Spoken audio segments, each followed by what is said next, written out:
Hello and welcome to City Skylines 2 Overexplained, the only series you're going to need to go from a hapless scrub to a city building goat.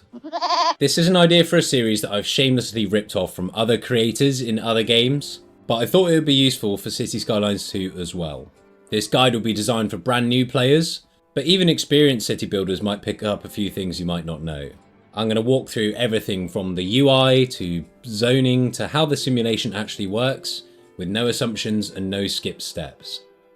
This whole video will be timestamped, so if you feel like you know something already, feel free to scrub through and find a chapter you want, or you can check the description for timestamps as well.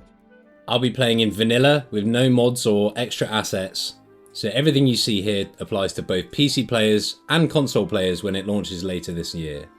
So sit down, fetch your beverage of choice. For me, I've got a Monster Ultra Paradise. I'm not sponsored, but Monster, I know you're watching, you're welcome to sponsor me. Turn up your RGB right to the max and let's get started. Before we jump into a game, there are some settings that I want to highlight that might be useful. Firstly, here we have the autosave function. If this isn't on already, you absolutely need this on, because City Skylines is no stranger to crashes. I usually go with an interval of about 10 minutes. If you go any more frequent than this, the lag spikes get quite annoying because it does freeze the game when the autosave happens, and I leave about 3 saves in reserve. Next, graphic wise, there's a lot of things here that are dependent on your hardware, but what I'm interested in here is DLSS. And I know what you're thinking, this sounds great, Nvidia are going to generate more frames for me. But no, sadly it's not that easy. I've found personally, having DLSS on causes some really weird tearing and ghosting issues when vehicles are moving, which looks quite ugly, so I leave it off. My settings are around about the medium preset. I definitely turn motion blur off, as everyone should, and everything else in here is just personal preference, so have a look through this, perhaps change it after you've learnt the game so you know what you're doing. Now we're going to hit new game here, and we're presented with a choice. We either can play in easy mode or normal mode. Now this choice is actually relatively recent. Previously we were just stuck in normal mode, but there's not too much difference between the two. The main difference here is playing in easy mode means your city will progress quicker, and it will be much easier to balance your city's economy. For a new player, I'd recommend starting on easy, maybe just play an hour, get a feel for it, and then you can switch to normal if you want. If not, stick with easy, there's no judgment around here. For this video though, I'm going to be going with normal. Now, these are all the maps that are available by default in the game, except for San Francisco, which is an extra thing that I forgot to remove. Don't stress too much over the choice, you can always start a new city, but the different maps have different features that will impact your game. You can see the different features on the right here. This will show you a bit more information about the map, as well as a different thumbnail, so you can see what you're signing up for. First bit of information here is the climate. So this shows you the temperature range as the city goes through the seasons. The only real way this is going to impact your game here, if you choose a map that's too hot, you're not going to be able to see your city in the snow. So if that's something you're passionate about, stick with a cold map. If you don't really care, go with whatever. Next we have the buildable area here. This is the percentage of the map that is reasonable that you can actually build on. So we can see if we take the example of Mountain Village over here, as the name suggests, this map is covered in a lot of mountains, as you can see in the thumbnail here. And that gives us a buildable area of only 21%. Next we have the outside connections. Not worth stressing over at the moment. Most maps have at least some form of outside connection, as you can see, and it's not the end of the world either, because you can create your own outside connections. Finally, in this window we have the natural resources. Now this is something that you can't change once you've generated the map. You are stuck with it once you choose it. These are resources that will generate on the map, and you are able to extract and insert into your economy once you start playing the game. As long as you've got some kind of natural resources, you should be fine. Harvesting resources is beneficial for your economy, but you don't need to harvest all of it to make it profitable. For this game, I'm going to choose... how about Windy Fjords? I've never done this one. I'm going to hit select map, and I'm not feeling particularly inventive, so I'm going to randomize the name until we get something... Hey, Potter's Hill, that works. I'm going to choose a European theme. Now the theme is quite an interesting one. It'll impact not the gameplay, but how things look. So if you choose the North American theme, you're going to end up with North American police cars and ambulances and traffic lights. And vice versa for European. You'll get European themed vehicles and street lamps and all that kind of fun stuff. Again, we get the option here to choose easy if we're going to wimp out. There's no judgment around here, but I think we'll stick with normal. I always play with left-handed traffic because it's objectively better. It means your sword hand is free to fight off bandits while you're driving your stagecoach on the highway. That's why we still do it in the UK to this day. Natural disasters are an option in the game, and you'd think it would add a little bit of flavour to the game. Unfortunately, in Cities 2, natural disasters are rubbish compared to Cities 1. You can basically go ahead and ignore them if they happen. I usually don't even bother to play with it on. I'm going to leave that off for now. And these three options down here are essentially cheats. You can unlock all the research, you can unlock all the money, and you can unlock the entire map right from the get-go. I'm going to leave these off so I can show you how these systems work organically. Finally, we get the option to enable a tutorial mode. I'm going to leave this off because I want to explain it instead. Why else would you be watching this video? We're going to go ahead and start our game. We are in City Skylines 2. And the first thing I'm going to do down here is turn off the music. Whilst I'm here, I might as well explain this. As you play the game, you have a radio station that will play music for you with presenters who will chat to you as well. Some of the music can be good. Most of the presenters are quite annoying. But the reason I'm turning this off is so that I can play music in the background and you won't realise how much I'm cutting this video. Whilst we're here though, you definitely want to turn off ads. I don't know why this is an option.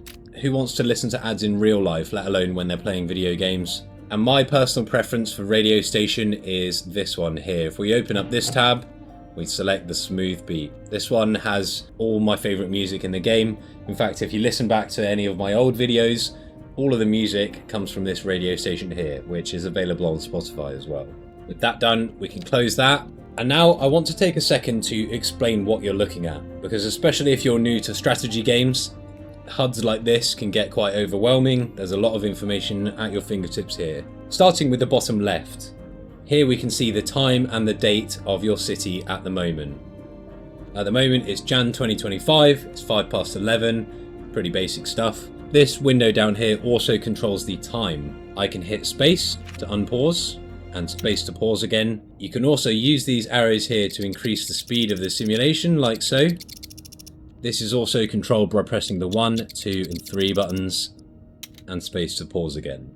Next we have the weather and climate down here. So as you can see, it's summer, it's 17 degrees, sounds like a British summer, and we've got clouds as well, very British. The most useful information here though is this weather icon will change depending on the weather of the map. So if you wonder why it suddenly got foggy, you can check that your game's not crashing or anything like that and just know that it's the weather. We also have the city's name here, which we can actually click into and change.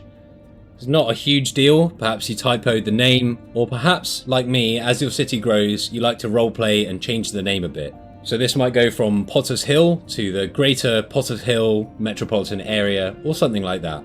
Moving right from there, we also have our city's population, which currently we've got no one here except for a lot of mountains. And moving right, we have the city's finances.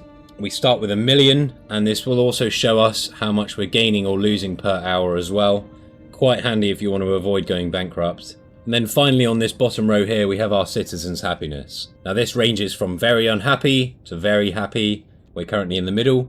And later in the game, you can mouse over this and see what is impacting the happiness of your citizens, whether it is pollution or access to entertainment or anything that might impact it. Moving up from here, we have more buttons up here. Now these are things you can actually do with the game rather than just showing you information.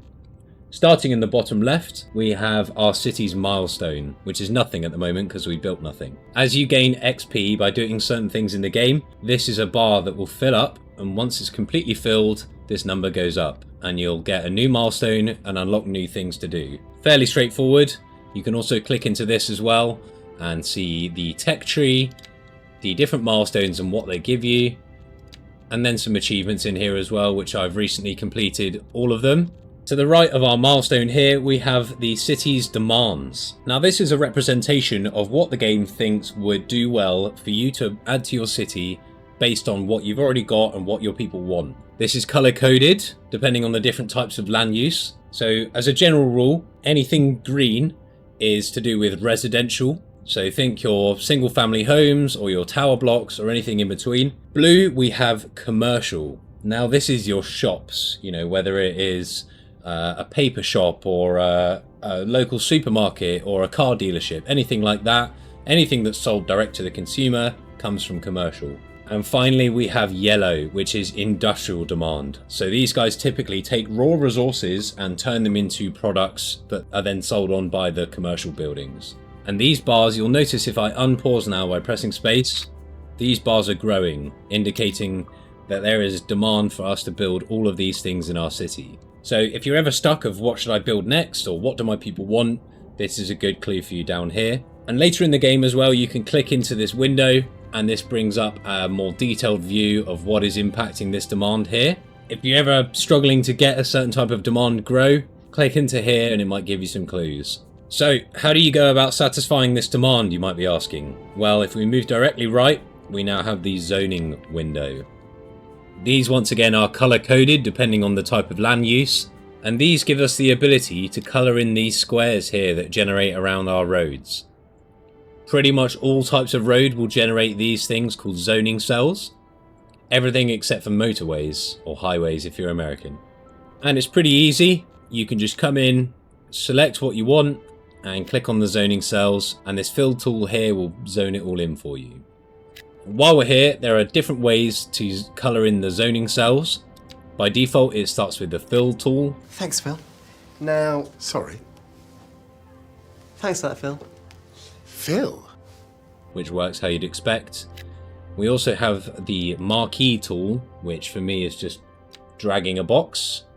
And then if you're a complete psycho, you can paint the cells individually as well, like so. For the moment, I'm going to undo all of this because we're probably going to change all of this. As you can see in here as well, these are divided into different tabs. So we also have the commercial zones. We can paint things blue instead. Industrial zones and paint things yellow. Later in the game, we'll get office buildings, which are purple. And then we have specialized industry as well. This is something I'll touch on a bit later, but this is how your city will harvest the raw resources that then go into your industrial to be made into products.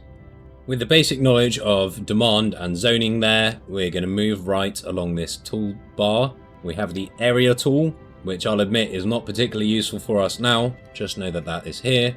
This button will be our signature buildings. Again, something we can come back to in a bit, but these are unique buildings you can only place one of and will give you unique benefits. Finally, this is where you'll spend the bulk of your time looking at. These are your staple tools to build the city, starting with roads. Again, this is divided into multiple different windows for different types of road, and within these windows you get different types of road in here as well. Who knew there were so many different types of two-lane roads? Past the road tool, we then get the electricity tool. This gives us an option of things to place, as well as opens the electricity map mode to show us some more information. We'll come back to the map modes in a second. And then the main other one here is water and sewage, which are quite important if you want people to survive. This will give you various options for plumbing in fresh water, sewage, and connect up different pipe networks as well. Moving right here, we have the various different types of services. These will be unlocked as you progress throughout the game, so we'll deal with that then. We then have the landscaping tool. Upon clicking this, we open the terraforming window. This gives us the ability to raise and lower dirt, or even just smooth it over like this.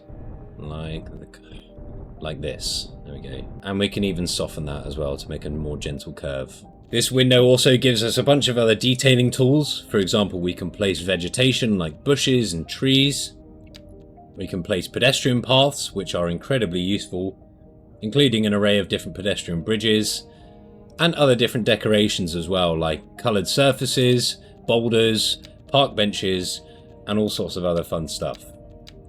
None of this is essential for playing the game, but as you play more, you'll want to detail and get more inspiration to make things look better, and this is an easy way to do that. The final one in this section here is the bulldozer tool. You'll be using this a lot.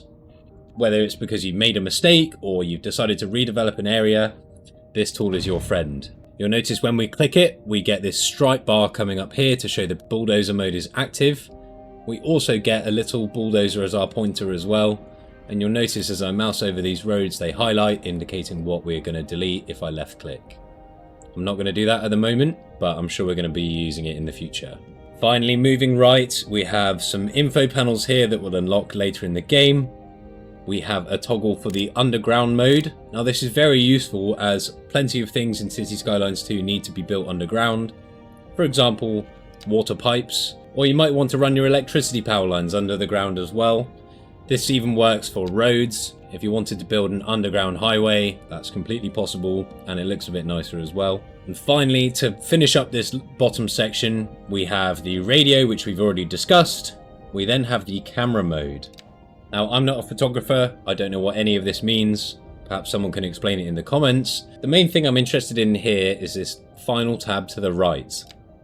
Now, as we discussed earlier, we have 3 speeds. But what some people might not know is you can actually go higher than that. So if you allow me to press the 1 button on my keyboard, that puts us on 1 speed, 2 puts us on 2, 3 puts us on 4 speed, weirdly, and most people think that that's as fast as you can go. However, you can grab this bar here and slide this to exactly whatever speed you want to play on. So if you wanted to play on 5.144 speed, you knock yourself out. The max is actually 8, so you can play on twice as fast as what's available normally. Quite a useful one if you're waiting for your citizens to move in, or your buildings to be built, or you just want to watch all the traffic go brrr. Finally, in this bottom right hand corner, we have the event journal. If I'm honest, I've never really used this, but I'd imagine it's useful, say if you went for a wee, or had your dinner and you forgot to pause, perhaps you could catch up on what you've missed. We also have the followed citizens tab. Now this is something I've only really used recently, but this will allow you to track citizens who live in your city, and then they will show up in this window here, and you can keep tabs on them as they progress throughout their life. Finally, this little blue bird here is Chirper. Now this is the game's version of Twitter, essentially. As your citizens move in and go about their lives, they'll tweet about what's going on in their lives, both good and bad. So this is quite handy because they might be telling you, oh, the air pollution in this city is horrible, indicating you've got a problem with air pollution that you probably need to solve, and that'll end up making your citizens happier, which is a good thing. And vice versa, they might be telling you how great your school system is, so that'll let you know that you're on the right track. With all of this UI out of the way, the last thing I want to cover up in the top left is the info view. Now, if you've played other strategy games like Civilization or any Paradox game like Hearts of Iron, this will feel fairly familiar. These are lenses or map modes that will display more information than just the regular map mode. There's all sorts of options here that will unlock throughout the game and tell you a little bit more about what's going on in your city. These lenses then have toggles where you can filter down to exactly the information you want to find out to make it a bit easier. And almost all information you'll ever need will be available in the right combination of which lens and which things to tick. Definitely something you want to click through at least once to get a feel for what's actually happening in your city and how you can impact it. With the UI out the way, let's get into the actual fun stuff. I realise I haven't moved the camera much and we haven't explored the map, so let's do that. What are we looking at here? So we have a road, which I'm sure you've worked out. We also have a white dotted line in a square shape. This indicates the area of the map that we've unlocked so far, and this is the only area you're able to build in until you buy more areas. Now the map isn't infinite, there is a hard border which you cannot exceed, which you can see here by this orange dotted line, meaning we can build in all of this, but we will never ever be able to build beyond that. So everything out here is just scenery. You might also notice around the map that there are little arrows in the sky here. Now these are actually air connection nodes. Once you build yourself an airport, you'll have to tell the airport where it's allowed to fly, and you'll have to plug it into here. But that's about it for the look of the place at the moment. Something else I want to highlight briefly are natural resources, which we touched on when we were generating the map.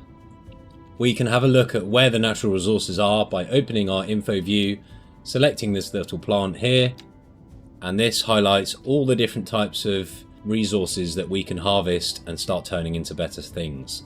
Again, to highlight my point, you can come in here and untick different things. So say we just wanted to look at oil, for example, we can untick everything else, and we can see we have a patch of oil here, which once we've unlocked, we can put an oil field on and start harvesting. Now it's worth noting that all maps will start with a road connection into your city right off the bat. If you were to delete outside of here, if it even let you, you wouldn't be allowed to build outside of here yet, so you'd be screwed basically. Most maps also start with a power connection to the outside world, demonstrated by these pylons here. This would allow us to either import or export power from the city, either costing us money or generating us money, depending on which way round it is. Some maps might also come with a rail connection. I don't believe this one does. I think it does, but it's way up here. And once we've unlocked these extra tiles, we'll be able to build a railway into our city and connect ourselves into a countrywide railway network. Now, before we can start building, there is one bit of information that everyone should find out before they place anything else, and that is the direction of the wind. And no, it's not because we're going to be sailing or anything like that. We need to know which way we're going to be blowing air pollution, because weirdly enough, people don't like breathing it. We can find that out by once again going into the info view, coming down to this stinky green cloud here, which is the air pollution map mode, and this will put arrows all over our map indicating which way the wind is blowing, which looks like it's going this way. Now this wind direction will never change throughout the map, so you can take that information and build your city around it, and it's not going to change. And the main reason we need to do this is the yellow guy down here, industrial, naturally will produce air pollution. So we want to build our industrial district downwind of our residential. So with that knowledge in our hands, what I'm thinking at the moment is I'm going to build my industrial district somewhere over here, and then this remaining land will be used for residential buildings as well.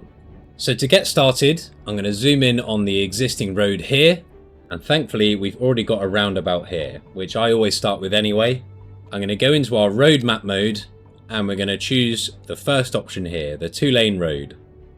Once we've selected this, we will now get an indication of what we're building on the map, and this will now allow us to click and draw out roads and place them if we wanted to. Now there's a few different ways we can do this. The game gives you a bunch of different tool modes depending on how you want the road to look. For the moment we're going to stick with a straight line mode, but whilst I'm here I'll explain everything else you're looking at as well. So the straight line mode will let us build a straight line road. Shocker, I know. The simple curve, rather than just drawing a straight line, we are able to then put a bend in the road if we wanted to make it a bit nicer looking. The complex curve is very similar, except we can put 2 bends in the road to make an S shape, and the continuous curve will allow us to bend. I'm not going to do it now, but it will let us keep building a windy road as we go along. Finally, in here we have the grid map mode, which my North American friends love. This will allow you to determine a length and a width, and quite easily generate a ginormous grid and tarmac the entire world quite quickly. I found the grid tool is great if used sparingly. If you really do tarmac the entire world, you're going to have a nightmare when it comes to traffic. The final option in the tool mode is replace. This is incredibly handy if you wanted to perhaps increase the amount of lanes or decrease it or change it to a one-way road. It gives you all sorts of options. You just select the road you want, select the replace tool, mouse over the type of road you want to replace, and all you need to do is left click and that will replace it for you. Below the tool mode, we also have the elevation. This is used for building bridges or tunnels, or perhaps just elevating a road slightly. We can come in here and press up or down in increments of 10 meter. And you'll notice here, we now have an elevated road like so. And this works the other way as well. So we can decrease the elevation, and that's now giving us a tunnel. Also worth noting as well, we can click this button to change the increments in which it increases or decreases. So before it was going up in 10 meters, now it's going up in 5 meters. And we can go all the way down to 1.25 meters of elevation change, which really isn't very much. For the moment, we're going to leave that. We also get the option to do parallel mode here. So if I click this button, it will now draw 2 roads instead of 1, which is quite handy. And this works in the tool mode as well. So we could build a nice bendy double road.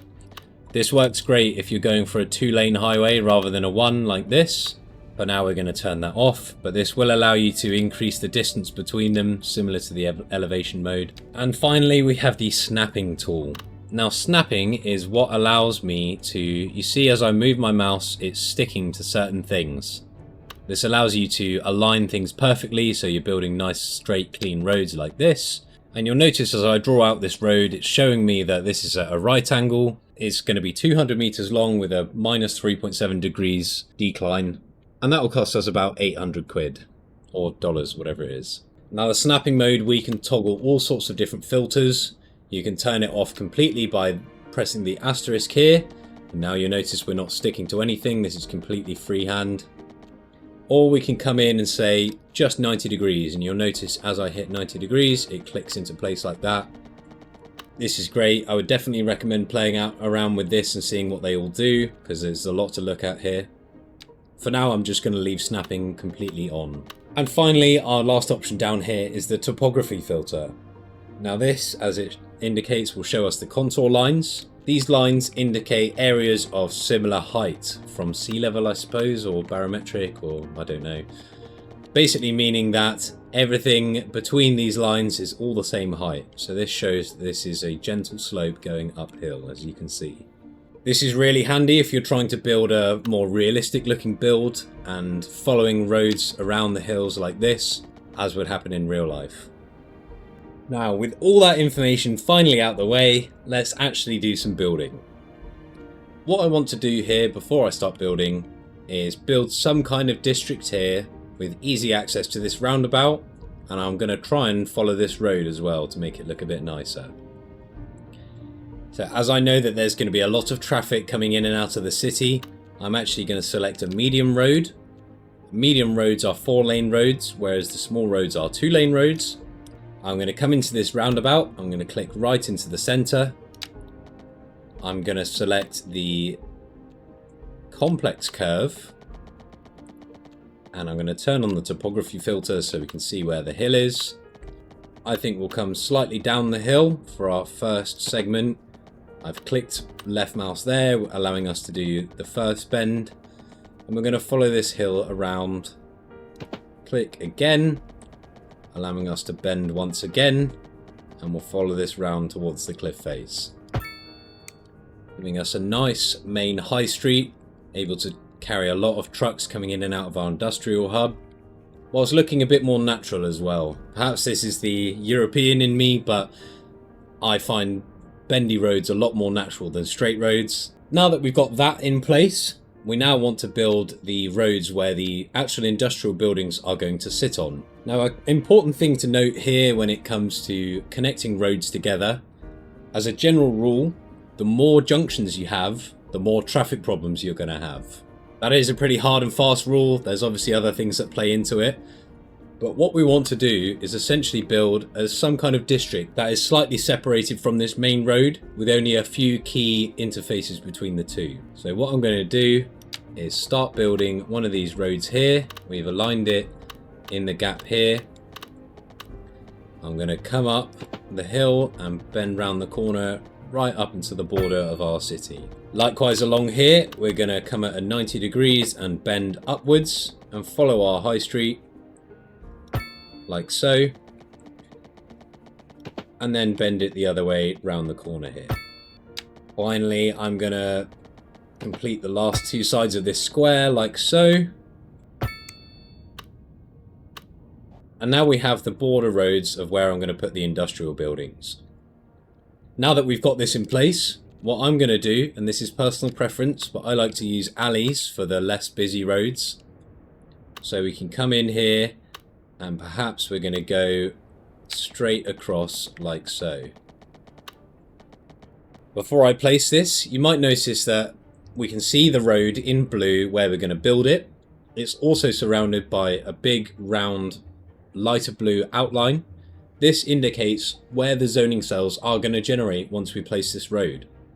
So if I left click here, you'll notice that everything inside this big long cylinder will actually become zoning cells. Like so. So this gives you a really good way of spacing out your roads so you're using the space optimally. I'm thinking I'm going to get one more road running parallel to this alley. Like so.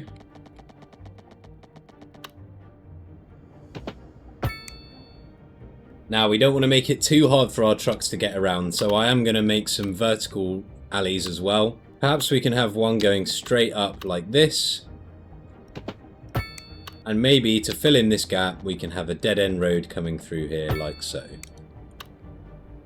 Actually, we'll connect this up here. Now you might want to build a few more roads in here, just to give your vehicle some more options. But this is all we really need to get going at the moment. We can always come back in and beautify this later. I'll be the first person to admit I'm not an aesthetic builder. I just like having fun with the game. So we have the start of our industrial district here. Now we just need to connect it to the outside world. So I would avoid connecting this industrial district straight to the highway. This is going to create a lot of traffic problems. If anything, you want to somewhat obscure their way into the city to make sure that they're not clogging up the really busy roads like this. So we're going to come in here and make a connecting road like so. And perhaps we'll do another one like so. Perhaps we'll even go across two like this. Now I'm already breaking the rule I mentioned earlier. This is giving me the signs that there's going to be a lot of traffic coming through here. So I'm actually going to change my mind and delete that there. However, for ease of access, perhaps we can connect it down here instead. Therefore, we're not going to get lots of people trying to cut each other up and cross over each other. We're essentially spacing out the turning so that people have more time to fart around and change lane and all that kind of fun stuff. So, with some roads in place, we can go ahead and start colouring this in.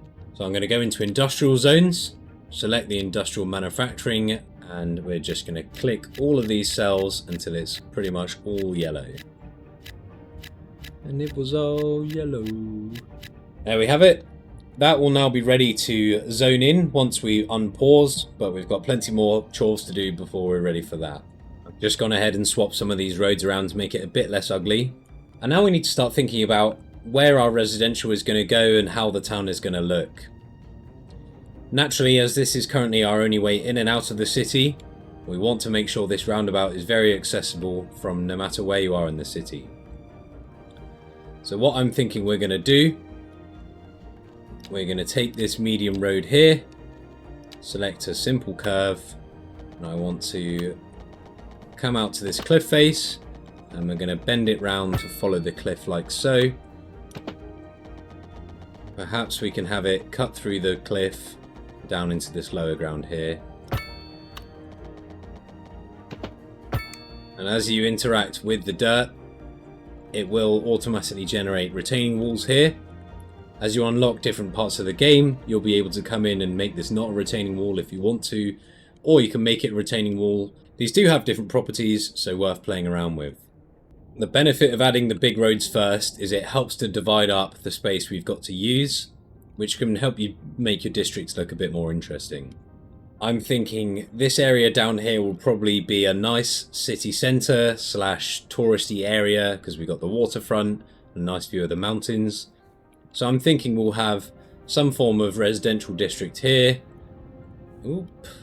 Maybe some more residential here. We can get some nice fancy office buildings here, and then maybe some more stuff down here. I find as you build out your city, you'll be inspired more and more by what you've built already, and things will start clicking into place as you play more. What I'm going to do first, as this is quite a hilly map, is come into the road map mode, make sure topography filters enabled, and I'm just going to start building some roads around these hills. Like so. And like so. I find that this helps things keep more natural, and it will break up the space so you can put smaller roads inside. Perhaps we can connect this road to this road, and then we probably ought to connect these roads as well. So I'm going to select a medium road. We're going to choose a space with no junctions already, and we can just come straight down the hill like this. Now for a 4-lane junction like this, by default the city will generate crosswalks and traffic lights here. If I'm honest, these end up slowing down your traffic more than it helps, so what I'd rather do is put a roundabout in here, like this nice golden one here. This will allow traffic to keep flowing more naturally and will avoid long congestions. We might even go in here and do the same up here. Perhaps we have a white one this time instead. And now, as I was mentioning, this is starting to inform how the city's going to look. I'm foreseeing this being a long high street stretching into the nice touristy areas, but also connecting the residential areas up here as well. There we are, that is one residential district in. Notice we haven't connected this to the big roads too many times. I'm going to allow this to connect up to the main road though. And we're going to give this area the same treatment as well. Now for this one I went with horizontal roads rather than vertical. It doesn't make a difference, perhaps it's more space efficient doing it one way, but I'm not that much of a nerd. I am however going to add a vertical road just for a bit better access that's going to connect to the main road here. And we'll also allow this to connect over here, and perhaps one more over here as well. I'm also going to get rid of this random little shape here because I don't want it. And there we go. We have generated zoning cells in all this space. We have access to the outside in multiple different ways, and we haven't overloaded any junctions anywhere here. My only concern is here. As you'll notice, there'll be a queue of people coming in here or coming out of here who will then clog up this roundabout and cause knock-ons to the rest of your city. So I'm actually going to delete this road, pressing B to use the bulldoze tool. And I think we'll connect this elsewhere instead, like here. Having a second look at this now, I'm pretty happy with how this looks. However, there is something I do want to change. Traffic coming up and down this road once we build down here, it might pathfind up the big road and out this way. It might also come along here and go out the city as well. So I'm going to come into the road tool, select medium road, select the replace tool, and this is a good chance to show it off as well. You'll notice as I mouse over the road, it's showing us an outline of how it's going to look, and we can just click and drag and replace the whole thing in one go. With all of our roads in place, we're now ready to zone this in with what it's going to be. Most of this is going to be residential, but we do want to get some commercial in here as well. And this works like it does in real life. The higher the footfall for the commercial buildings, the more money they'll make and the more we can tax them. So that's a good thing. So we want to choose the areas that are going to have the most traffic and are accessible by most people. So for example, this area here next to this big main road, that's a good target. The benefit of this as well is this will also add a buffer zone between the residential and the industrial, meaning they're less likely to have pollution in their homes. Because it's not just air pollution that comes from industrial, there's also land pollution and water pollution as well. So we're going to come in here and just zone all of this blue. Even if they don't need it right away, you can go ahead and do this early. It might mess with your demand in future, but knowing this game, we'll end up needing this much commercial. I'm also going to add a little bit along this high street here, and perhaps a little bit more along here as well. Maybe some more bits here. And that should be enough to get us going. Now, with all the remaining zoning cells we haven't coloured, this is all going to be EU low density housing. Now, one thing to specify, this comes back to the themes which we mentioned earlier. You can choose between North American and European, or a mixture of both, and these impact how the houses look. So as we're on a European theme map, and the map is called Windy Fjords, making me think it's somewhere in Norway. It definitely looks like Norway. We're going to be zoning EU housing here, and I'm just going to colour in all of these different cells so that as the demand increases, they will start building houses in here. I would recommend starting with just the inside of your districts like this, as having people living on the main roads is going to clog up with traffic as they turn into their house or leave their house. It's just going to make things worse, but eventually you'll get bored and want to zone it in as well. For now, we'll just start with this. And there we have it. Surely now we're ready to press play. No. The last piece of the puzzle is services. Your people need power so they can turn on their computer and play City Skylines, and they need water as well. So we'll start off with power. Now you can generate your own power by building things like a wind turbine or a coal power plant, or you can just import it from the outside world using this connections with the pylons here. So having a look at the wind turbine here, you can go ahead and try it in a few different places, and it shows you how much power would be outputted if you put it there, with a maximum of 5 megawatts. As you can see by the UI here, it's telling us the wind speed is too low. Would have thought this would be incredibly windy personally, but that means that wind power is probably not an option for us just yet. We could also build a small coal power plant, which is tempting. It will generate us lots of power, but I happen to know that the small coal power plant is very cost ineffective compared to what you get later, so I'm not particularly interested in that either. What I think we'll do for the moment is just import our power from elsewhere. So I'm going to select a transformer station, as this pylon is far too high voltage to actually power homes. We need to convert that down into lower voltage, I think. I'm not an electrician. So I'm going to select the transformer station. We can go ahead and plonk this right next to this power line, like so. And you'll notice that we now get matching icons indicating that these guys both need a power line to be connected, which we can very easily do by selecting the power line. And you'll notice the snapping works on just about everything. There is a node that we can snap onto in the transformer station. You can click once there, and it will snap into place with the other power line there. There we go. How cool is that?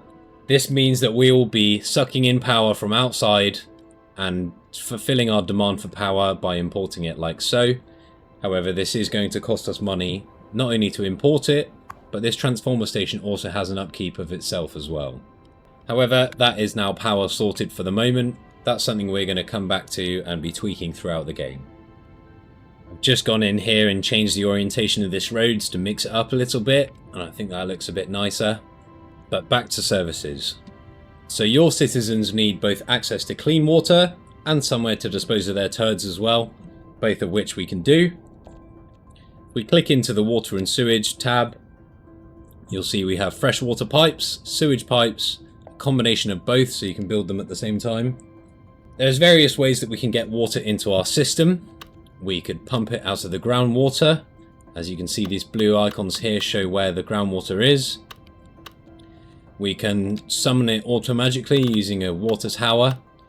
Perhaps this comes from the ground, or I'm not really sure, but this works as well, and this will output water into your system. Or we can pump it right out of the sea and slurp it up. Lovely, delicious salt water.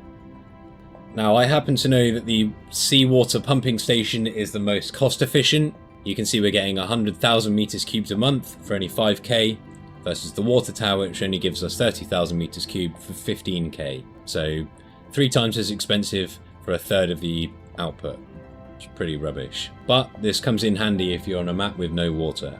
Now you'll notice once we've selected the water and sewage map mode, our sea is now covered in these little triangles. Now this indicates the flow of water, as water will flow in the game. As you can imagine, rivers definitely flow. And we want to make sure that we are not putting our pumping station anywhere that might end up with sewage in it. So what we can do is round the cove over here, we can probably just dump our sewage straight into the river, like a good citizen. Now you'll notice I put this down. This is where the turds come out.